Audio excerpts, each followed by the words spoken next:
Belakangan ini banyak digaungkan mengenai hak angket. Terus terang saya kurang mengerti juga, saya juga bukan anggota DPR, saya hanya rakyat biasa.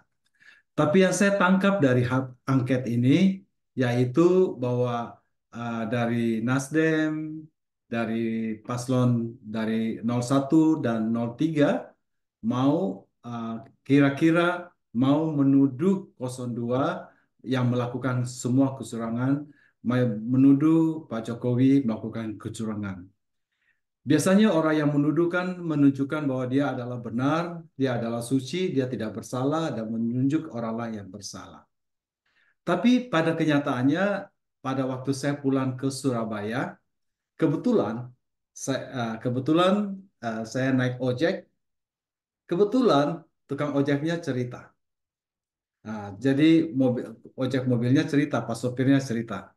Saya akan berikan linknya di habis ini di bawah ini. Dia cerita begini. Oh, katanya Pak, aku tuh ada serangan fajar. Jadi ada anak budak apa ketuk-ketuk pagarnya. Pak, saya dengar di sini ada 4 KTP ya. Mau enggak saya dikasih uang untuk memilih Nasdem? Ternyata dari Nasdem. Nasdem di Surabaya yang saya tahu.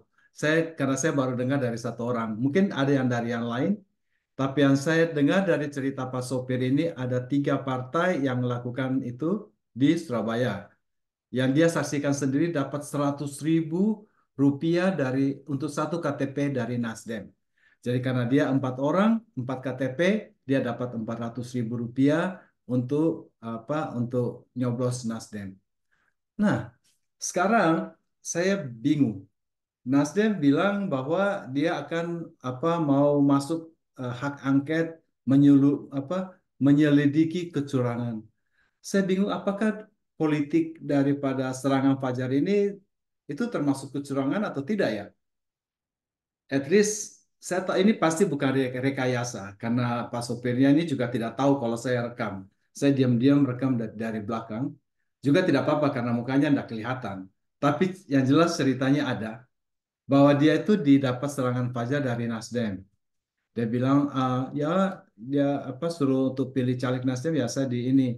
Saya dengar juga besoknya ada serangan fajar dari PKS dan dari Golkar. Cuma dia tidak hadir, dia cuma dengar. Tapi yang dia dapat dari Nasdem. Nah, saya mau tanya nih, Nasdem mau itu hak angket. Ternyata ada kecurangan juga nih. Kalian ada bikin serangan fajar di Surabaya.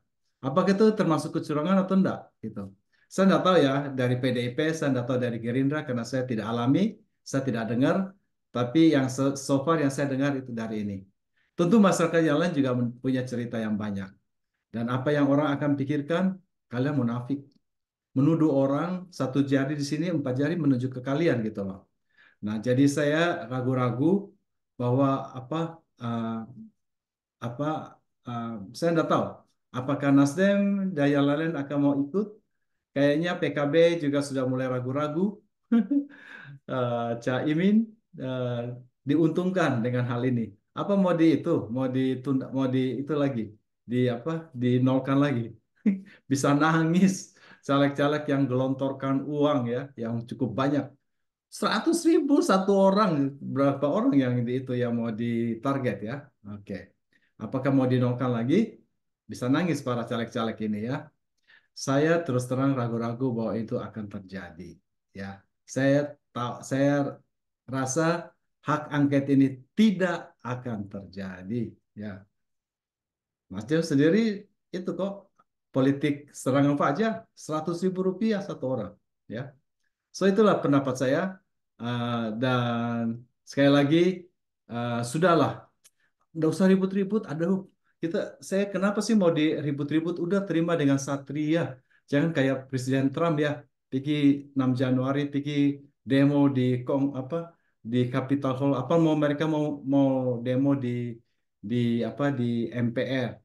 Saya kira orang-orang yang demo ini akan berhadapan dengan ratusan juta masyarakat Indonesia yang telah memilih ya. Sudah memang tidak sesuai dengan kemauan kalian, tapi ya sudah, kita harus menerima keputusan ini dengan hati lega, berjiwa kesatria, ucapan selamat dong, ya. udah bergabung, udah jangan ribut-ribut. Sekarang kerja sama-sama, ya. Anyway juga akan dirangkul kembali lagi. Terima kasih.